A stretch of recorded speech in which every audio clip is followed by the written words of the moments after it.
All right, we are all ready to go on Facebook. And thank you everyone for coming today. Before I continue with today's session, I'd just like to acknowledge the events of recent days here in the United States. I know I have people joining from all over, but I'm sure no one is oblivious to what's happening. And in this country, we're experiencing a moment of profound grief and anger over George Floyd's death. And like me, you've probably found it pretty difficult to focus or think on your writing work. So before we continue today, I would just like to take a moment of silence to consider those who are suffering, grieving, and fighting for justice.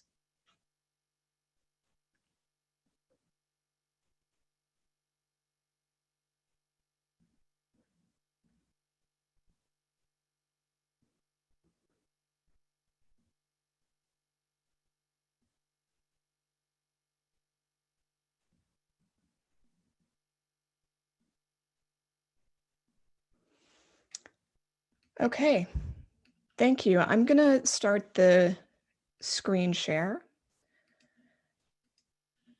And can everyone see my slides? Can I get, let's see, gonna open back up my chat. Can see the slides? Yes, yes, good, all right. So for those of you who might be new to WordPress, especially, or you might be on the free version of WordPress, which is wordpress.com, or some of you might be on the self-hosted version of WordPress. I want to distinguish between these two forms because it's going to become important later on when you see me using Gutenberg. The different environments, or these environments will be a little bit different depending on whether you're using a free wordpress.com site or you're self-hosting your own WordPress site. So if you're already a little bit confused about the difference, I just want to show you the two options here. So the one option is what I call the easy option, and that's going to wordpress.com, starting a free account, and then you're up and running with a WordPress site in minutes. There's no hosting fees unless you upgrade your wordpress.com plan. There isn't anything technical about that process. It's kind of like opening up a blog at Blogspot, for instance. So it's free and simple to get started. And a lot of people already, in fact, have WordPress.com accounts, and they might not even know it. So this is a situation where WordPress, the company, is hosting your WordPress site for free, and WordPress is installed on WordPress's servers, wherever those servers live. The truth is, I have never, my own site, janefriedman.com, has never been on this free system. I do have a number of sites using this free system. You're going to see one of them today.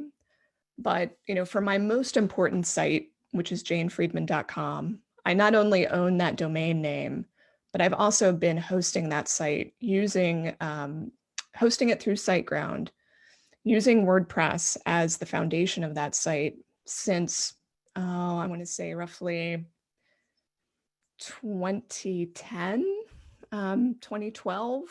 It's hard for me to pin down the year now because I've been using WordPress for so long. My WordPress use goes back to, in fact, 2005. So suffice it to say, I've been working with WordPress for about a decade, 15 years, and I've gone through a lot of different iterations of this system. I've seen it grow and expand, become more sophisticated. And this last iteration of WordPress, which is often called Gutenberg, has been the most dramatic change by far. And I have to tell you, well, let me pause there before I get into the Gutenberg change, because I don't want to get ahead of myself. No matter how you use WordPress, whether you're using the easy option, the WordPress.com option, or you're doing the more advanced self-hosting, I do think it is one of the most powerful ways to build your own site because there's so much assistance out there and so much being developed for WordPress sites, plugins and themes, people who design and develop for these sites. A WordPress site can do virtually anything that you might want it to do, run subscriptions and memberships, run online courses. So I've been a devoted user of it because of its flexibility and robustness. And of course, the system itself is open source. So, that it also has that safety net. Like WordPress isn't going to go away in just a few years. It's going to be around, I think, for at least a decade, if not more. And if it does go away, I think it'll just kind of morph into something else. It'll merge with some other maybe site management system. So that gives me peace of mind that the time I spend learning WordPress, the time I put into my WordPress sites, I'm not going to find myself high and dry later on because WordPress has stopped being developed or the company that runs it decided to abandon it. Because it remains open source, I have confidence that there's always going to be someone that's helping support and develop it. And at this point, it's said to power about 30% of websites today. So that's pretty incredible when you think about it. And again, that just underlines how essential it is to a lot of the fabric of the internet. And because so many people know it and use it, it just makes it easier for you as a newcomer to find the help and the resources you need. So this is why I've been a WordPress devotee for so long, and I expect to keep using it for, I hope for the rest of my career. I really don't want to switch site systems again. Okay. So I want to describe, before we get into the Gutenberg piece, a little bit about the differences between these two choices you have, especially for those of you who might be on WordPress.com. You might have been wondering if it's worth it to go to a self-hosted environment where you actually get hosting. The free version of WordPress.com, or you can upgrade to their paid plans, and those paid plans are great. But ultimately, it's more expensive than hosting it yourself. So if you're using that .com version, in some regard, you're always renting. You don't really have full control of that site. WordPress.com is going to limit that functionality. It's going to give you limited theme selection, and you're going to have to pay if you want to have the full force of that system behind you. But for beginners, I think it's a fabulous choice. And one of the reasons it's so fabulous is, well, first, it's free, right? There's very little risk, but also you get to move to a self-hosted environment if you choose without having to redo all of that work. So WordPress.com does offer what I call like the a moving. I'm not getting my language right, but they offer you a service to basically pick up your WordPress.com site and move it over here onto like a Bluehost or a HostGator or one of these hosting companies. And it's like, I don't know, $150 or less for them to move it for you. One of the best values in website building that I know of.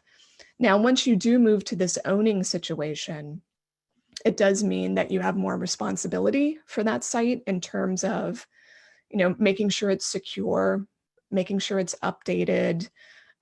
You're, in some regard, you're becoming like your own IT when you start self-hosting your site. Whereas with .com, if your site goes down, that's never your fault. It's going to be WordPress's.com's problem, and they're going to have to solve it. Whereas if you're self-hosting and your site goes down, you have to get in touch with your host and figure out what's gone wrong. So that level of responsibility isn't for everyone. And fortunately, there are managed hosting companies that take away some of that burden if you're willing to pay more.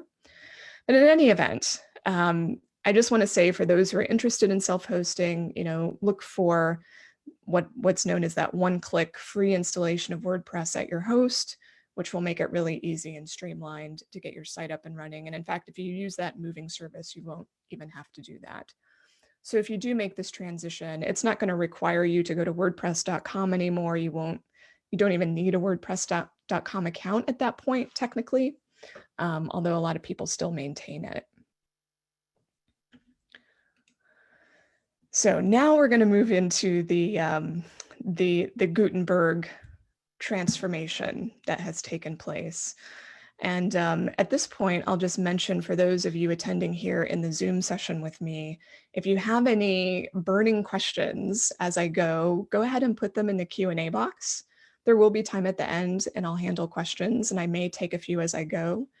And then I may or may not be able to look at the chat. It depends on how active the chat is. But I do see that there's one question related to hosting that I do want to address now from Diana about how SiteGround compares to Bluehost for hosting and why did I choose SiteGround. And the big reason I'm on SiteGround now is for the customer service. So I've had a lot of customer service problems in my time hosting my sites. I used to be with Media Temple, and they let my site be down for 3 days. Like it's crazy now to think I was all right with my site being down for 3 days. But I called them every day, and it was definitely a problem on their end. And finally, after begging and pleading and begging and pleading, they finally got my site back up. But by that point, I was like, never again will I go through that. And I moved to SiteGround. And so the customer service issue for me is critical. Like if I get in touch with them by phone or chat or support ticket, I want a quick response, and I want a response that doesn't assume I'm a total idiot. I want to be taken seriously. So I have always had success with SiteGround on customer service. I mean, it might take a follow-up or two, but they're always very prompt and they always address the issue that I have. So I hope that continues. I've been with SiteGround now for about, I think, 4 years. And I've been very satisfied. And I hope the same is for you if you decide to use them. Okay, so for the WordPress Gutenberg system, this has been actually around for quite some time now. It debuted about a year and a half ago, perhaps, and a lot of people have been resistant to the change. It's not a mandatory change necessarily, not yet, but I'm pretty sure it will be mandatory, let's say within another year or two. So as of today, depending on how you're hosting your site, you might be self-hosting, you might be using WordPress.com, you're probably using what's called the classic editor. And so this is what you see right now on my screen is you're looking at the reader-facing part of the site. And in the classic editor, all you really control is what you see highlighted in yellow. So this section highlighted in yellow, you have control over through the classic editor. And it's very much a one column sort of game. Everything is very, very vertical. It's very one column. And it's also very not so interesting and not so dynamic for some types of pages. Of course, it's fine for blog posts and things. But WordPress has often been criticized because it does have kind of this dull layout as far as the classic editor is concerned. And that has led over the years for there to be this tremendous marketplace for page builder systems and page builder themes. I already saw in the chat that someone mentioned they were using Divi, which is one of the most popular themes I know of for authors, especially the Divi theme, which you do have to pay for. It's called a premium theme for that reason. And then there are other free plugins and themes. Some are paid, some are free, like Beaver Builder is one example. So these plugins and themes basically allow you to have more control and flexibility over page layouts. And I switched to a page building system a long time ago, and it's called Site Origin, and I use a Site Origin theme and plugin. And if you're curious about it, it's free to try out, and I've been very happy with it. Just a note though, for those of you who are using the free WordPress.com system, you can't get access to these tools. So they're only for the people who self-host or who have these upgraded accounts with WordPress.com. But in some regard, that's not such a bad thing because these systems do make WordPress more complicated and you have to learn the peculiarities of how they work. And they're also more likely to break your site if you don't know what you're doing. So I use Site Origin, and what I found is at this juncture, it's a huge liability for me because of the transition to Gutenberg. And I think you're gonna see why as we move through today's session.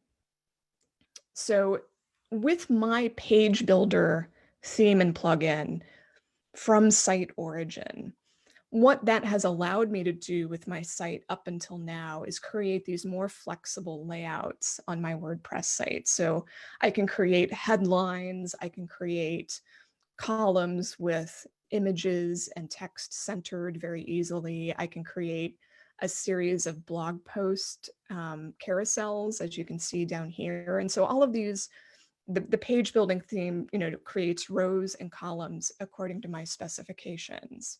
So it's beautiful for layouts. It takes WordPress to another level, and I've loved using it.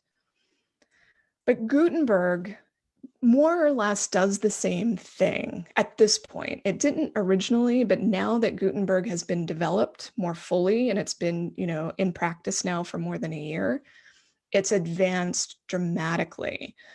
And at this point, I feel like it really replaces a lot of these page builder tools that you see out there. So for example, at my hot sheet website, I recently revamped that homepage design. It's basically a sales page for a subscription.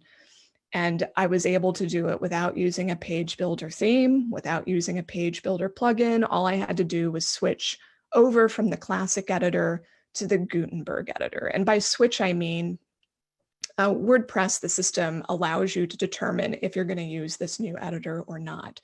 So you do have some control over when you make the switch, if you can switch back and forth. A lot of flexibility there, and you'll see that as I go into some tutorials in a moment. So as you can see, we've got columns, we've got headlines. I'll show you up close a little bit more of this.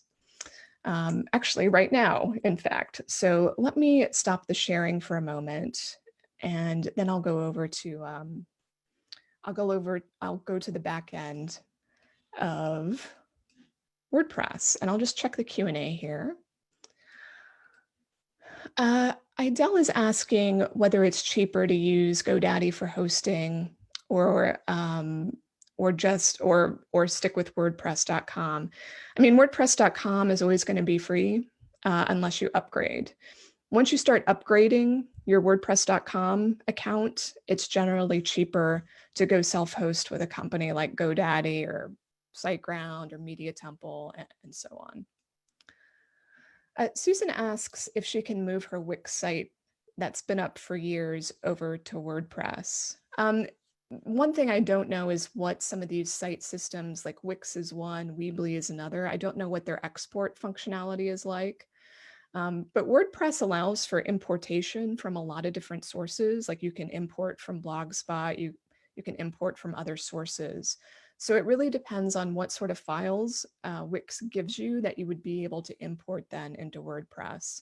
Just do a Google search. You'll find out really quickly if something exists. Do a Wix to WordPress site migration, and you'll see what others have done and if there are any tools available to help you. We have a question about whether I'm going to cover the complications of switching to Gutenberg from Site Origin. Absolutely. That's part of what today is all about, sharing my pain with that transition. And then Sharon asks, how much is SiteGround? It depends on the plan you buy, but it can cost as little as, say, $10 a month. Maybe even less. It depends on how much power you need behind your site, and in terms of the more traffic you have, generally the more expensive hosting plan you have. Okay. So I'm going to go back to the screen share, and I'm going to share my Google Chrome. All right, and if I can just get, again, in the chat, if you'd let me know, do you see currently the hot sheet homepage? Just give me a thumbs up. Yes, wonderful. Okay. So as I said, this is the site that I've now done fully in Gutenberg. And what you can see here is I've got some nice visual flourishes. I've got columns going on. I've got buttons. It's a very nice, from my perspective, it's a very nice presentation style. I've got some testimonials here. And what you're seeing, all of these elements are blocks. So that's how Gutenberg works. It's sometimes called the block editor, and everything is split into these really tiny elements. So let's take a look at what that appears like on the back end. So we're going to do an edit. So we're going to edit the front page here, and you're going to see what it looks like. And for those who are wondering about the technical piece of this, I have already enabled the Gutenberg editor all across the Hotsheet site. So I'm not selecting on a case-by-case basis whether to edit in Gutenberg or not. Later on, you're going to see me have that choice, but I'm going to start simply and just show you what happens when you're already fully in Gutenberg. Okay, so what I want to, sometimes people are confused about whether or not they're in the classic editor or if they're in the Gutenberg editor. And the big way to know which one you're in is if you see over here on the right-hand side of the screen, you see block.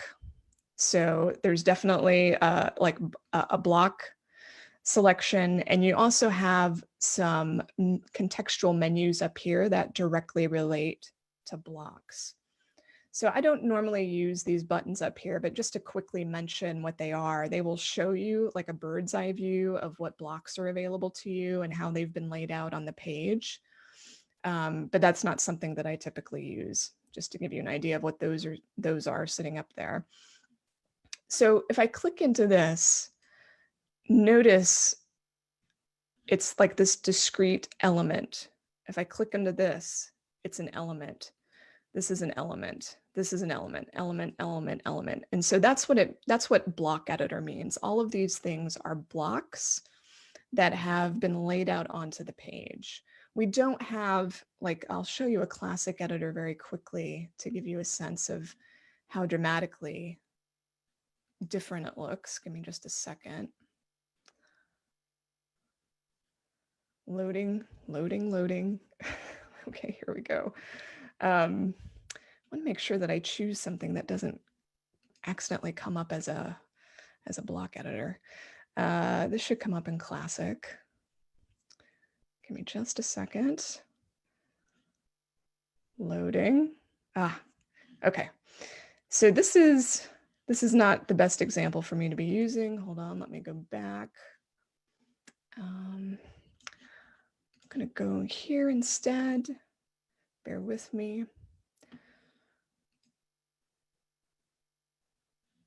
All right, here we've got something in classic editor. Okay. So I just wanted to bring this up so you could see the really dramatic difference in look and feel between the Gutenberg editor and the classic editor. So in this classic editor, you see we just have this one huge content well, and the text falls into this content well. It's almost like looking at a Word document. And it's, you know, for anyone who's familiar with Microsoft Word or uses word processing software, it's what you see is what you get. Like, this is approximately like what it will look like when it loads. And there are no blocks, it's just text. So this is the classic editor. And then going back, this is the block editor. It is starkly different. And it does take, of course, getting used to, but once you understand the principles behind the blocks and you learn to navigate the blocks, it's really not so bad at all.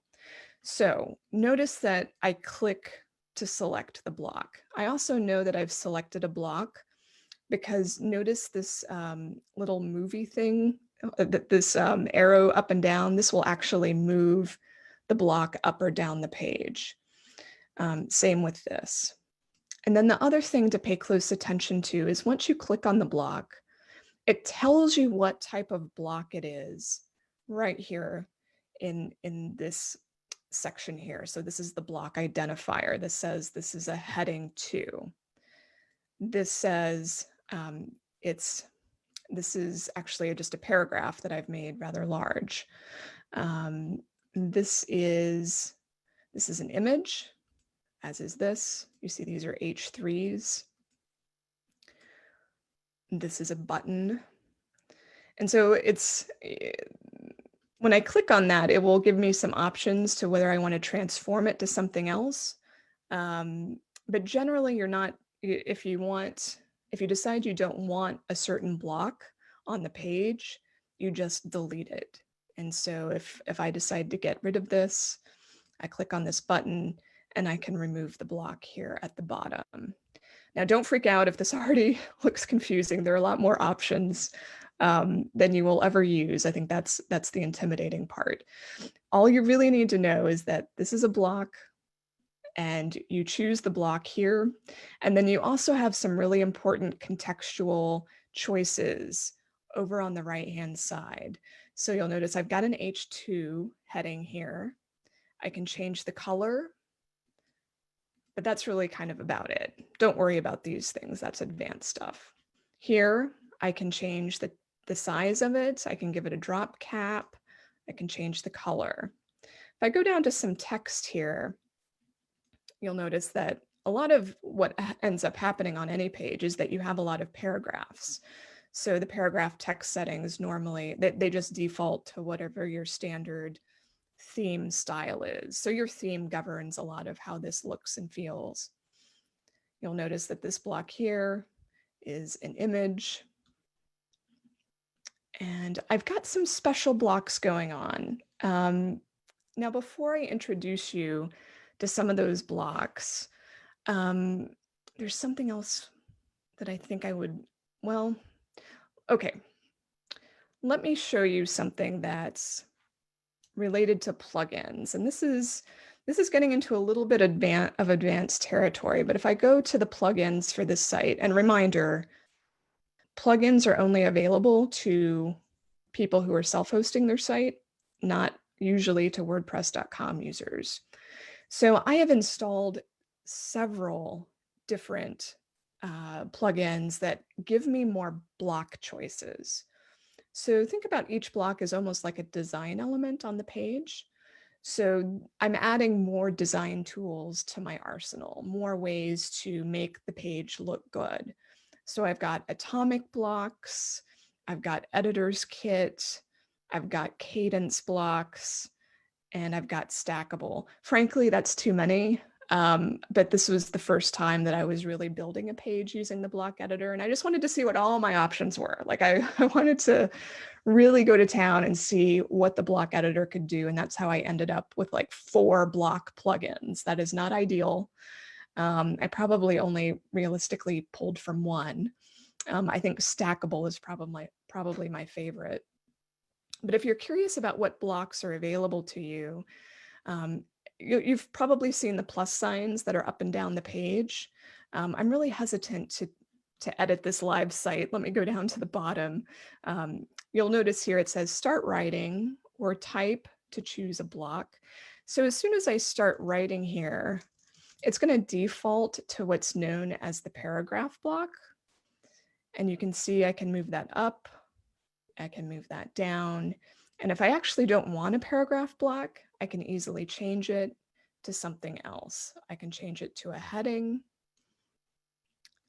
I can change it to an advanced heading. This is from one of the plugins that I've been using. I can change it to, let's go back to paragraph. I can also, let's see, trying to pull up more options. I think it's because maybe I've got a paragraph block. So let me delete this block. I'm going to remove that. And I'm going to click on the plus sign, which the plus sign is your signal to add a block. I'm going to add a block, and it's going to give me a lot more options. When I was choosing the paragraph block, it only gave me a limited number of options because there are only so many things you can do with a paragraph. But there are lots and lots of block options. So you'll notice that there's cadence blocks, that's the plugin, atomic blocks, that's the plugin, stackable blocks, that's the plugin. But all of these others come with standard WordPress installations. So at the top are your most used blocks. So there's paragraphs, headings, image, list. And I think most critically, especially in terms of what I've been discussing, there's this advanced column block, which allows you to divide the page up into columns and then put other things inside. So you can decide how many columns you want for this block. Let's say I want 3. And then you can determine what the size is for those 3 columns. I'll choose this, equal. And I can always go back and modify that if I wish. So if I go back to the block editor, this is where things get a little tricky if I want to. Okay.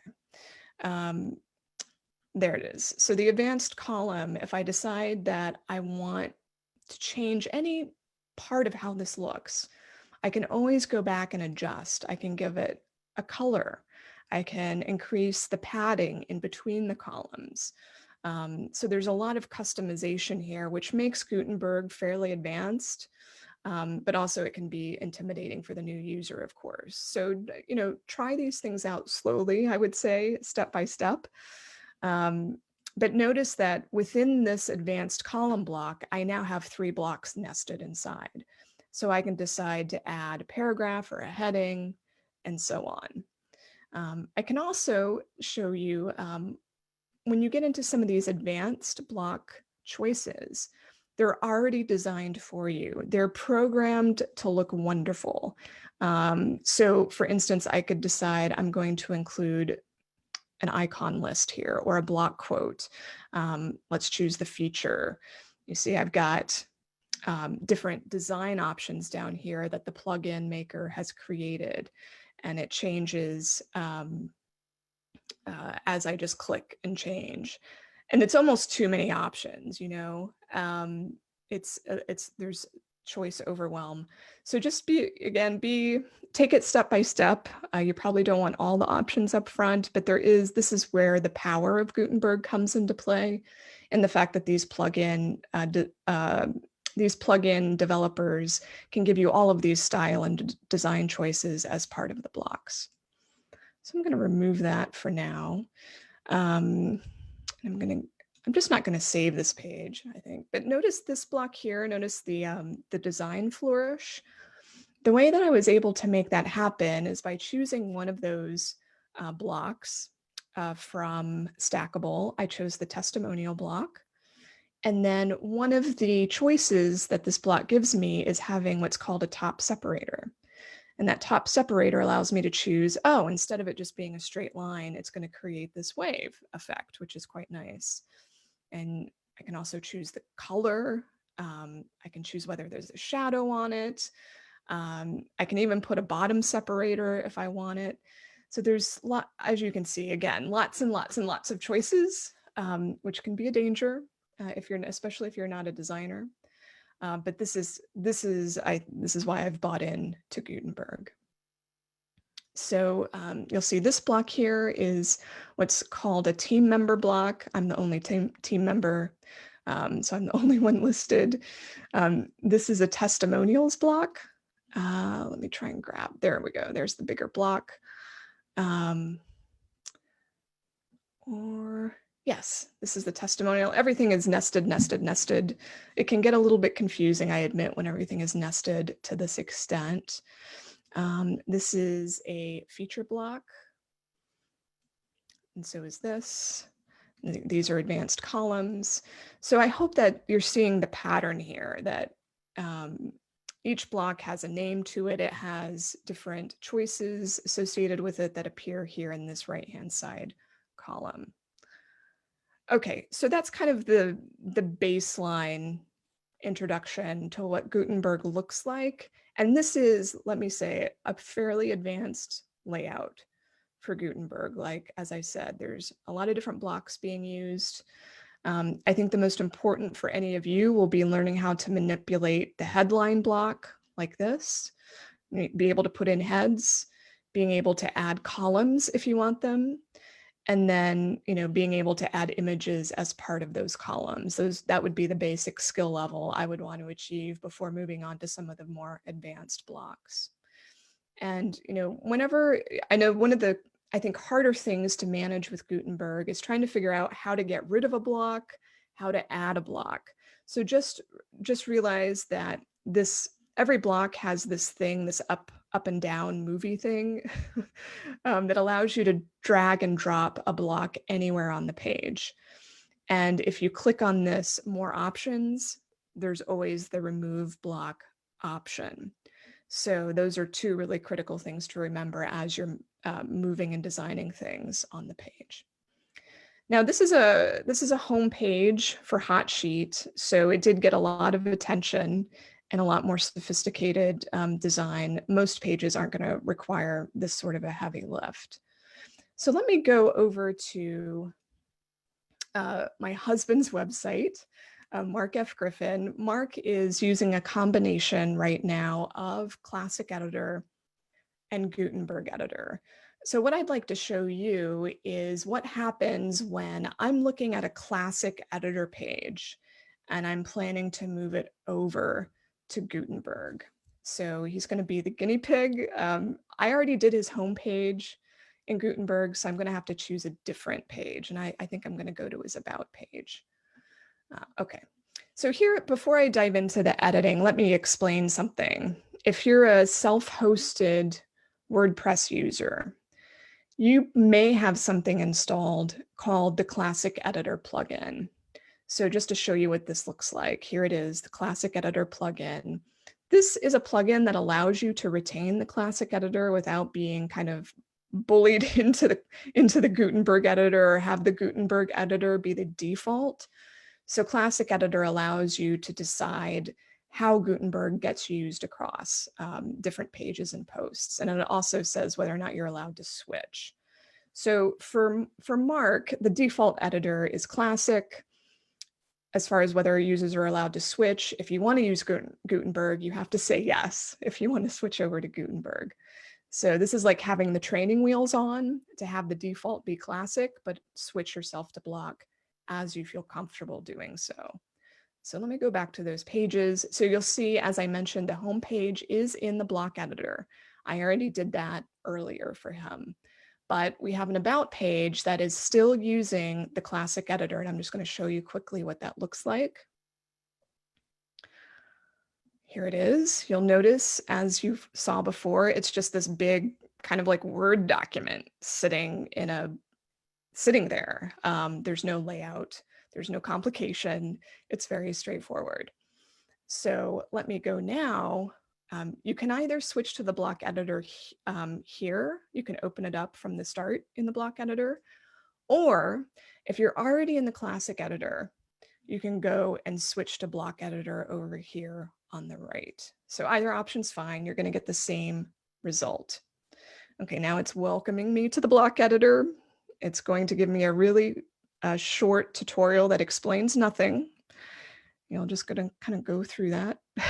And okay, so here's what the result will be. You're going to have one big block on the page, and it's going to be known as the Classic Editor block. And this is fine, right? It's going to look exactly the same. Like if you do nothing else, you're still good. Like you've already now made the switch from Classic to Gutenberg just by opening it in the Gutenberg editor. But this is still ultimately, this block that we're looking at is called Classic, and it has no functionality associated with it. So to take the next step, to free ourselves from the shackles of the Classic editor, we need to go here under More Options and choose Convert to Blocks. This is really important, so I'm going to show you one more time just to make sure you got it. So you're going to click on this big ol' block, which is the Classic block. You're going to click on the More Options, and you're going to Convert to Blocks. And it will magically put everything into a block structure with its best guess, which is usually the right guess as to how everything should, what block it should be in. So here we've got an image block, and then we've got nothing but paragraph blocks going down the page. We are now done. There is literally nothing else we need to do. We have already switched. Now this is, if you have pages on your website that are nothing but text and maybe an image at the top, This may be fine, but you now have a lot of options available to you as far as dressing the page up further. So I can add more blocks like this, or I can transform this block into something else. I might decide to do something a little more sophisticated with this image. You can take a look here at the styles for the images, and I'll pause here and say, if let's say you're following along with me during this and you're making the same changes to your site as we go, what you see over here on the right-hand side may be a little bit different. And that's because these things are governed by the WordPress theme that you're using. So your WordPress theme may offer you other types of options here. And especially if you have a theme that has been designed specifically for Gutenberg, you're in a really great position because they're likely to have more options associated with each block. But Mark is not on a theme that's necessarily Gutenberg friendly. It doesn't mean you can't use it with Gutenberg. It just means that the options are pretty limited. We can use, a default style for the image. We can use a rounded style, and that's it. There's nothing else. And these other styles and settings would be the same in the classic editor. So it's not terribly sophisticated unless we start adding those block plugins that I showed you earlier. Okay, so I'm going to go ahead and update that now that I did that work for Mark, and he's ready to go if he wants to make further changes to that using the block editor. The next thing I'd like to show you, and let me make sure that I'm following the outline I had shown for myself. Yes, okay. So for those of you who are using WordPress.com, I didn't want to forget about you and what sort of unique things that you might be seeing. So I'm going to show you a really old site that I built in WordPress.com. It was a class website at the University of Virginia called, the class was MDST 3202, Digital Media and Publishing. And so if you log into your WordPress.com site, you're probably going to get this warning that the new WordPress editor is coming June 1st. I timed this webinar so perfectly. But you don't have to use the new editor if you don't want to. They won't force you, but they will strongly encourage you. So let's dig into this old site just to show you what it looks like quickly. I've got, it's a very sparse site. There's really not much on it. I've got a syllabus, I've got some resources, I've got some tutorials, but there's not a whole lot going on here. One thing you might consider, and this is going to depend on what theme you're using, you might want to switch to a theme that is Gutenberg friendly. And so since this site means nothing to me at this point, it's 4 years old and I don't expect to teach this class again, I just want to show you what it would be like to switch to a new Gutenberg theme while we're doing this. So I'm going to go under Design, I'm going to go to Themes. And one theme that I already know for a fact is Gutenberg friendly is 2020. So 2020, in fact, I think is the default theme that's put onto WordPress sites. If you start a WordPress.com site, it's actually a wonderful theme. It's free, it's developed by the WordPress people, and it was made for Gutenberg. So it's kind of hard to go wrong if your needs are pretty straightforward. So I'm going to go ahead and click on this. It'll give you a preview and some information about what it's like. And then you can also open a live demo, but I'm not going to bother with that. I'm just going to go straight to activate this design. Yes, activate 2020. And we're going to see what we've got. We're going to go to customize. I'm going to go over here and refresh so you can see the new theme take effect. And notice how everything has now become full width. This is one of the beauties, I think, of Gutenberg, is you have these beautiful full width sites. Now, what does full width mean? Hotsheet, I think, gives you the best idea of what full width means. You see how this block goes edge to edge on the screen? That's full width. We're not blocked in, we're not squeezed into a small, narrow channel unless we want to be. So it gives you just these, I think it gives you these more kind of beautiful design styles and more flexibility. So by switching to this 2020 theme, we have now also we have that nice full width look. And, because 2020 has been so well done, I hardly have to make any changes for the site to look good just from the start. It's pretty nice here. So now that I've switched to a theme like that, there are lots of, customizations here that you might want to adjust whenever you change a theme, but I want to show you the pages. This is, there we go. Under site, we've got the pages and the posts. And let's take a look at that syllabus page. I'm going to go to edit.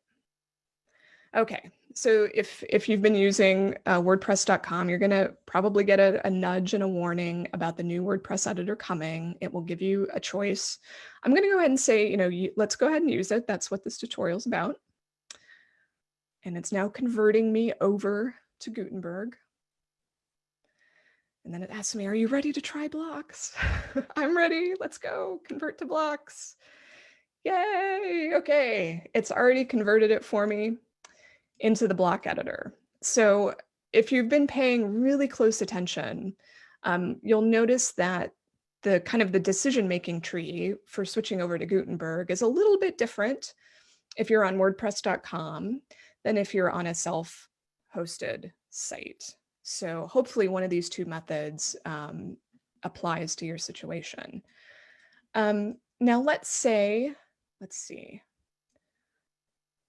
Okay, yes, that's what I was looking for. Let's say you switch to Gutenberg editor and then you curse my name shortly thereafter and you wish you had not showed up for today's session or watched the recording and you're like, I wish I had never learned about Gutenberg. I hate it. You can go down here to the little question mark and say switch to classic editor and get your classic editor back. And if you do that, I don't blame you, because it was too much for me when I first started. But now I'm used to it.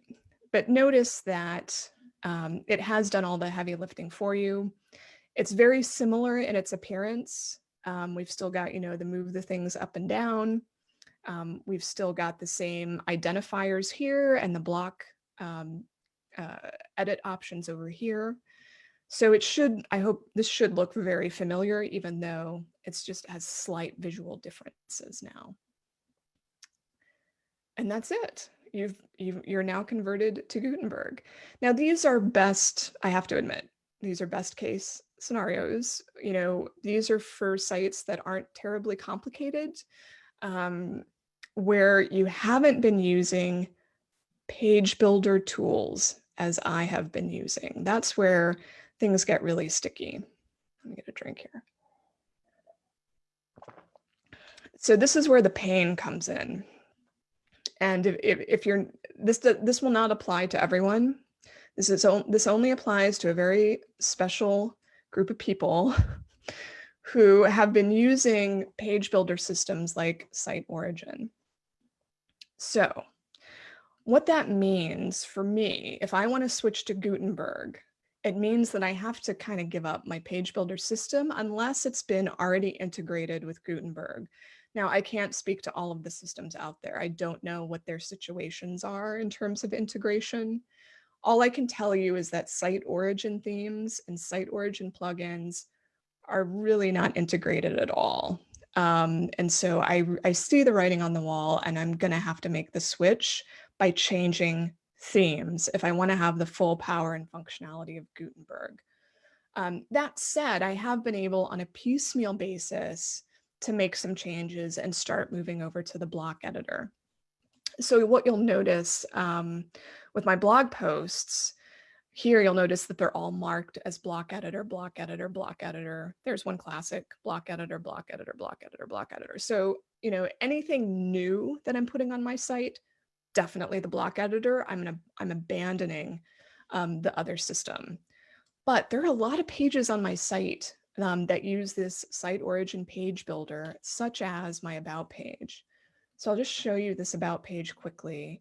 Notice that it starts out in 2-column, and then it's got these books here in a nice 4-column grid. We move to single column and we go to 3-column. There's a lot going on here. Yeah. So if I go back here and I show you what that looks like, open that up.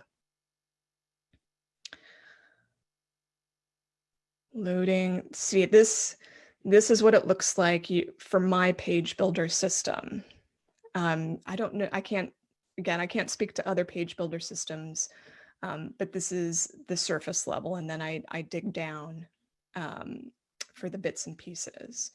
Now, converting this over to Gutenberg, it doesn't really work. In fact, if I choose switch to block editor, I want you to notice what happens. I'm going to click it. I'm asking it to switch, and it doesn't. Why? Because it's impossible to switch to Gutenberg from this page builder system. It is possible to force it, however, but not using a site origin theme. So, I have the choice here of either recreating the page from scratch and copying and pasting everything over, which is a huge nightmare, or just creating a new version of the site with a new theme and then starting from there. Neither are terribly desirable, but that's the situation I'm in. So at the very least, the good news for anyone in this situation is that you can use Gutenberg and the classic editor both at once. Like there's nothing to say that you can't begin using the block editor for new stuff and then page by page switch things over and recreate in Gutenberg. It's just, it takes time. So let me show you what happens for, let's see. Yes, I wanted to do the staging. That's what I wanted to do. Let me go back here. All right. So this is going to look like my other site, but it is a staging site. That means I've copied my site into a new environment for experimentation purposes. It's not live, so you're seeing something that no one else has ever seen, which is a new vision for my website using Gutenberg and using a new theme that's not reliant on a page builder system. You'll notice that I'm using GeneratePress for this. Highly recommend it, by the way, if you're looking for a new theme. It's been really great with Gutenberg so far.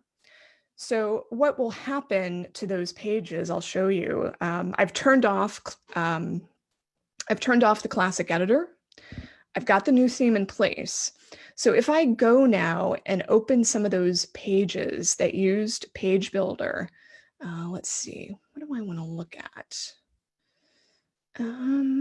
Let's try this one. I think, was that in a Page Builder? We'll see. Give me a moment. No, that was not in a page builder. Hold on. Give me another moment. I think this one might have been. Yes, here we go. Okay. So notice what happens when you make this sort of brute force change where you turn off classic editor is that everything gets dumped into that classic editor block, as I showed you earlier. And anything that doesn't translate well, like my site origin page builder tool, it's going to create kind of this garbage right here. This is, this has no purpose now because I'm not using that page builder. So you're going to have this junk code that you're going to have to filter out and then replace with Gutenberg blocks. So to remind you again, if you're working with one of these classic blocks, you do need to proactively convert it over to blocks like this. And now you get like the full glory of how horrible this is when you're using a page builder system. See all that horrible code? Isn't it it's just terrible, right?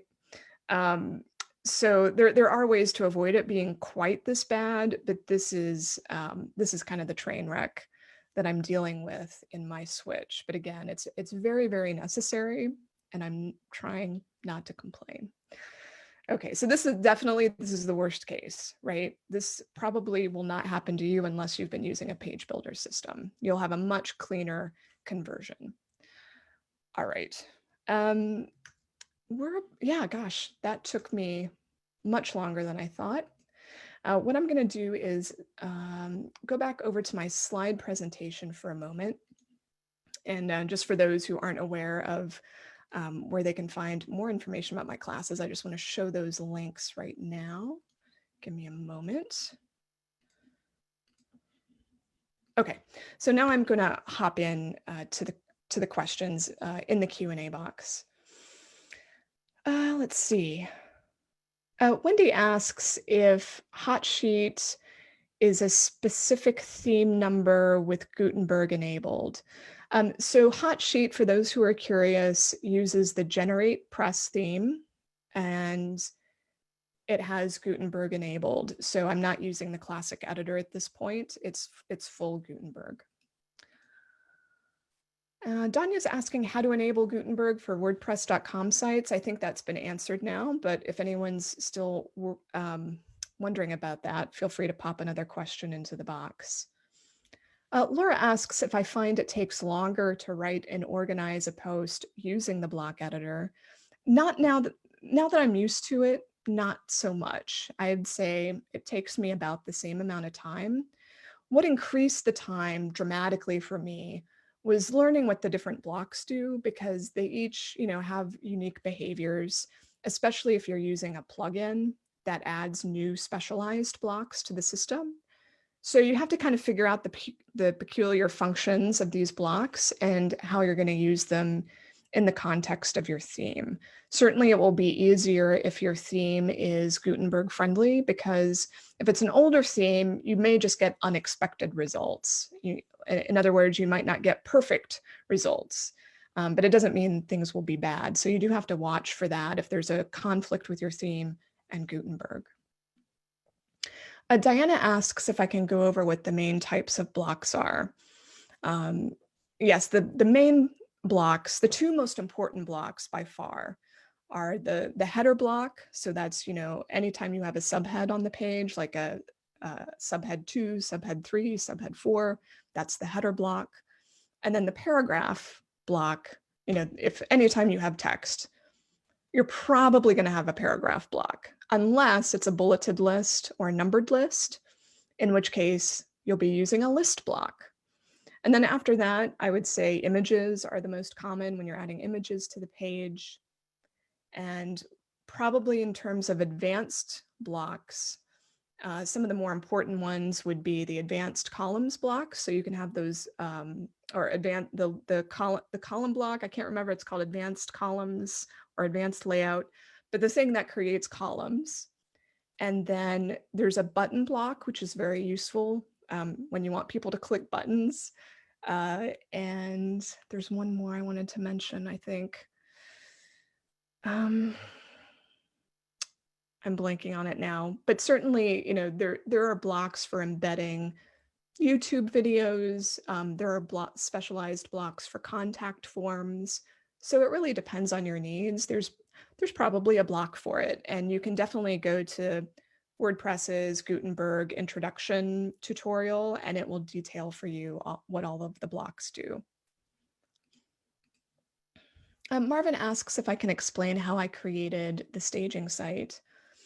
My hosting company, SiteGround, has a one-click staging tool.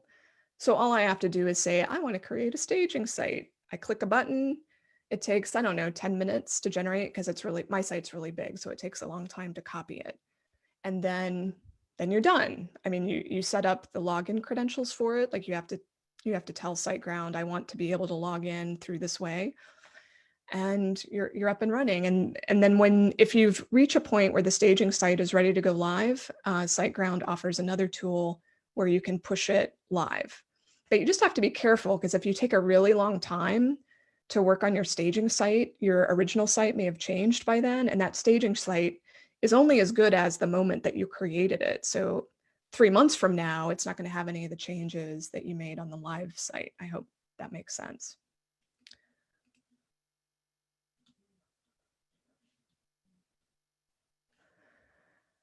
Let's see. Megan says, do you think you would have exclusively used Gutenberg if you were starting your site from scratch?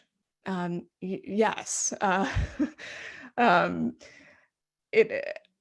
If I were starting a new site today, I would be 100% Gutenberg from the start. I would choose a theme that was Gutenberg friendly, that clearly had some special styles or themes that took Gutenberg blocks into account, that makes use of the full width nature of Gutenberg.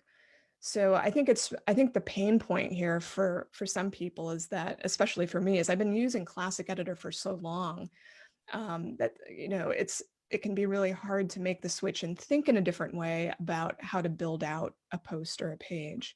So the one thing I didn't mention, which I just assumed would be, or you would realize that you're on your own, is that when you create a page in WordPress with the block editor, all of the same tools apply if you're doing a blog post. So for experienced WordPress users, you know that you can create either a page or a post.